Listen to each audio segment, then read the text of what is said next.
Step 1, create standard user account. So, ang una nyong gagawin is pupunta kayo sa settings.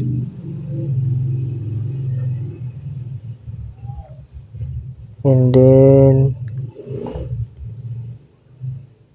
gagawa muna tayo ng accounts. Diyan, pindutin nyo yung accounts. And then, scroll down. Makikita nyo yung other user. Then, add account. Tapos, wait nyo lang, mag-loading. Tapos, I don't have this person sign in information. Tapos yan, add a user without Microsoft account. Kasi wala tayong ganun. Then, type nyo yung complete details ng sarili nyo. And, password. Tapos, yung in case you forgot your password is sasagutan mo. 3 question yan.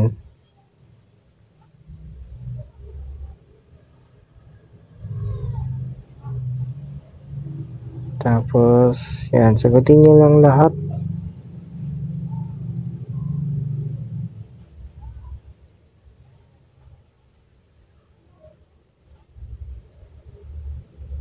Then, next.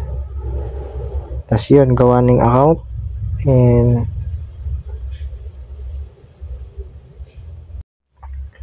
so, pag nakagawa na kayo ng account nyo, is parang itetesting natin siya ngayon. Windows L yung pipindutin nyo para mag-sleep. And then, titingnan nyo kung nakagawa na siya. Yan, kung makikita nyo na nakagawa na or nagawa na. Then, type nyo yung password na in-input nyo kanina. Tas yan, waiting lang dyan.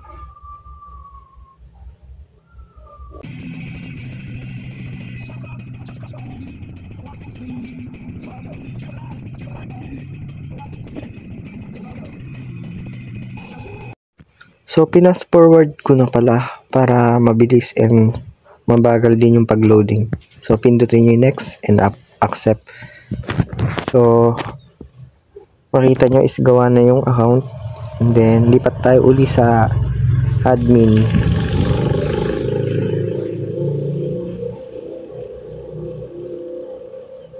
And then yan, sign in. Step 2, prepare a test folder. Gagawa tayo ng folder dito sa loob ng admin account. And then, i-check natin kung ma-access ba natin dun sa ginawa nating account. And then, dyan, right click. Pindutin yung new. And gagawa tayo ng folder. Yan. Pangalan na lang natin is test folder.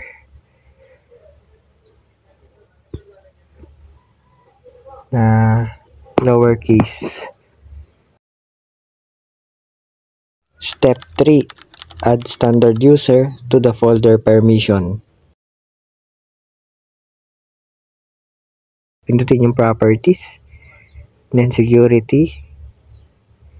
Tapos, edit. Tapos, add.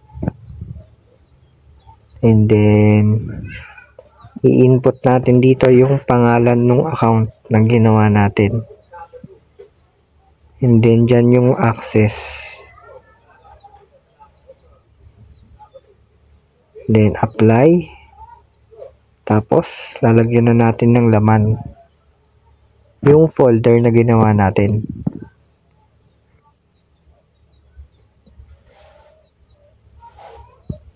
And then, yan. Okay. Tapos, lalagyan na ng laman. Yan, hanap lang tayo ng pwedeng magamit na example dito. Kahit ano na lang. Yan. Kuha tayo ng 3. Control.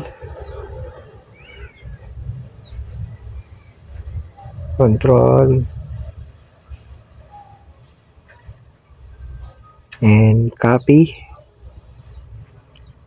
Tapos ipi-paste natin dun sa folder na ginawa natin. And then babalik tayo ngayon dun sa isang account. Yan. Tapos i-check natin. Yan.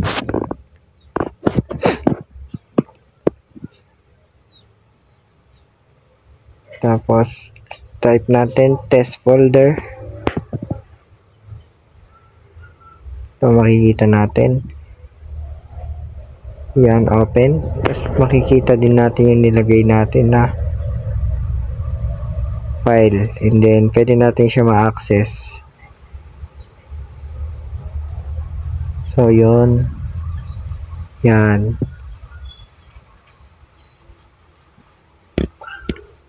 So pwede siya ma-access yung ginawa natin sa security. And then babalik tayo ngayon.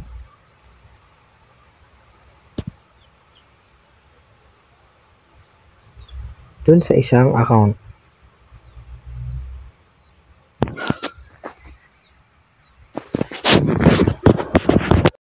Step 4.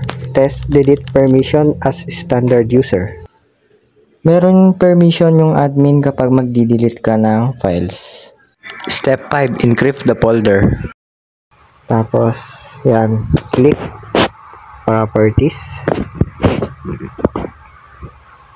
And then sa advanced pindutin yung encrypt. Okay. Apply. Okay. And then okay. Tapos babalik tayo uli dun sa isang account. Login. And then check natin yung folder.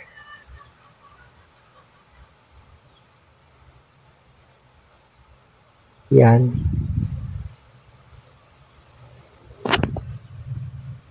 So kung makikita nyo is naka-encrypt na siya.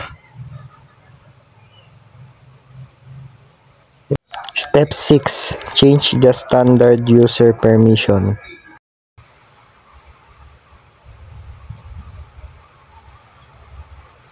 Yan.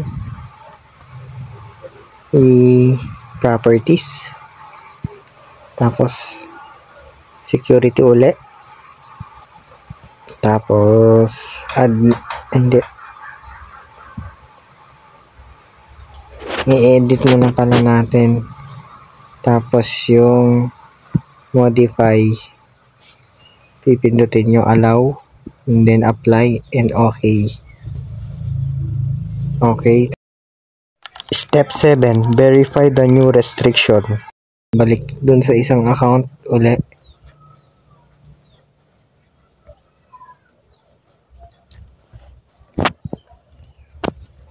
Login uli.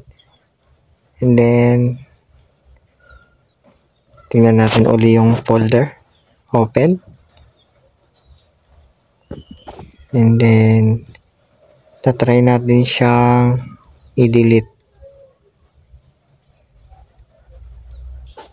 So kung makikita nyo, nadi-delete siya kasi inalaw natin yung modify.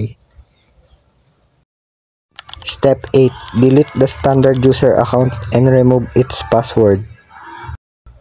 And then balik tayo uli sa settings account.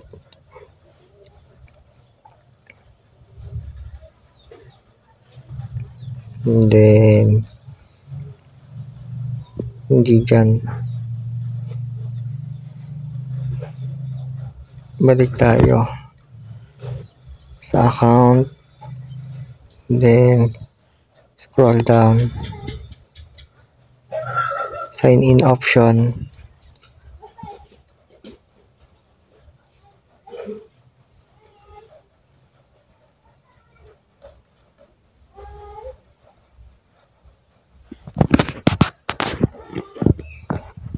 Tapos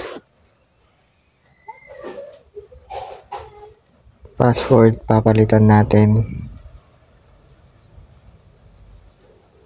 Then enter nyo yung dati yung password. Tapos hindi tayo maglalagay ng password. Yan. So check natin.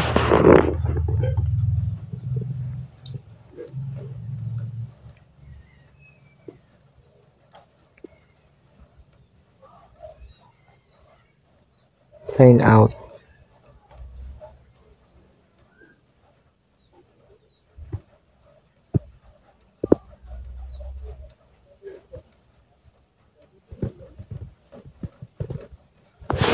So di-delete na natin yung account.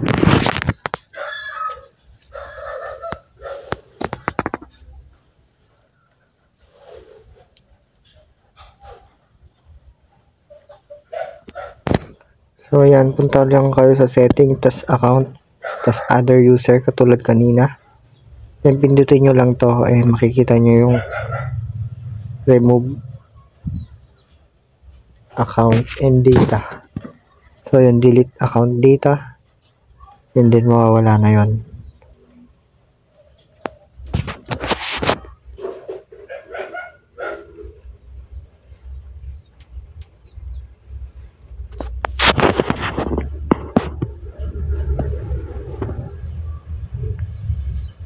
So kung makikita natin, wala na yung account.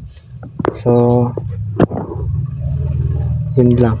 Sana meron kayong natutunan sa video na to.